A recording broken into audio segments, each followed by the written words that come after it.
Καλησπέρα σας, είμαι ο Παύλος Παπάς. Δίπλα μου έχω το φίλο και συνάδελφο Ανδρέα Γεωργούλη και σήμερα θα σας ετοιμάσουμε ένα πολύ νόστιμο και γευστικό σνακ μικρών και μεγάλων, πλούσιο σε πρωτεΐνη, χαμηλά λιπαρά. Μπορούμε να το κάνουμε είτε στο τηγάνι είτε στο φούρνο, έτοιμο σε λίγα μόνο λεπτά. Θα σας δείξουμε μια συνταγή λίγο πρωτότυπη. Ήταν ένα ζυμάρι στη λογική του Bao Ban. Δεν είναι δύσκολο να το κάνετε στο σπίτι. Ένα απλό ζυμάρι. Είναι λίγο γάλα, μαγιά, νερό, αλεύρι. Τώρα, αν θέλετε, μπορείτε να το πάρετε και έτοιμο στο εμπόριο. Ή μπορείτε να κάνετε μια ζύμη, οτιδήποτε ζύμη δικιά σας, πιτάκι ή πιτάκι, να της δώσετε το σχήμα αυτό. Πολύ βασική προϋπόθεση να ψηθεί στον ατμό.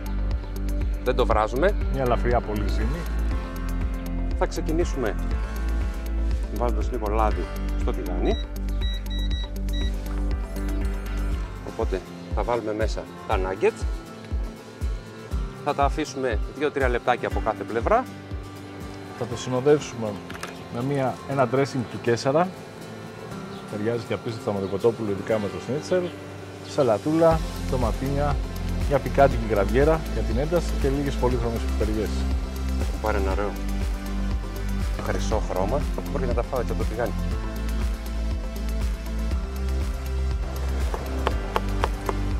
Έτοιμα τα nuggets. Τα nuggets μας είναι έτοιμα, οπότε μπορούμε να ξεκινήσουμε το στήσιμο του πιάτου.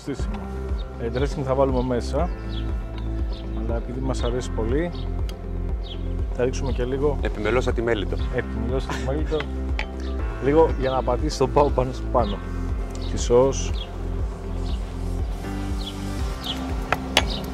η σαλάτα μας,